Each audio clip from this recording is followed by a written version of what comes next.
work. So then I taught her, she loves to bounce. Bounce squares up her front feet. So I taught her to come in and bounce her front feet onto a board. I started with something wider. For the life of me, I can't find it, and I'm sure as soon as I'm done taping or tomorrow, I'll go in my garage and there it'll be. So you want to start with something wider, and you just teach your dog a fun trick, which is to bounce their front feet on the board. You just do that separately. Zaina, come here, girl. Feet. Yeah, bounce, bounce, bounce, bounce. Yeah, cute. Bounce, cute. Oh boy, Zayden. All right. Bounce, cute. Bounce again. Nice. Back. Okay, come, bounce, bounce. Cute.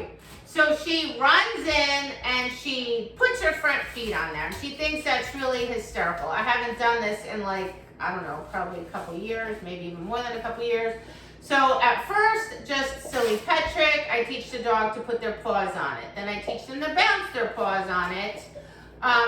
And then you can have it in front of you, and then the dog will come in and bounce. So she would come running in, and she didn't look down at that for some reason. She thought it was super fun, so she would come in really happily, and then she would bounce and put her front feet on the board, and she would end up nice and straight. You could also choose to put the board next to you and have the dog finish and bounce and put their front paws on it, right? So it's just an option.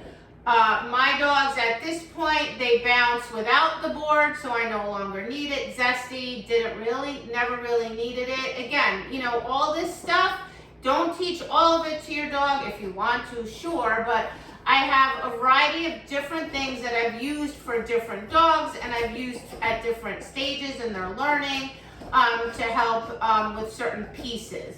So this made coming into front super fun for her, and it got her to really square up her front feet.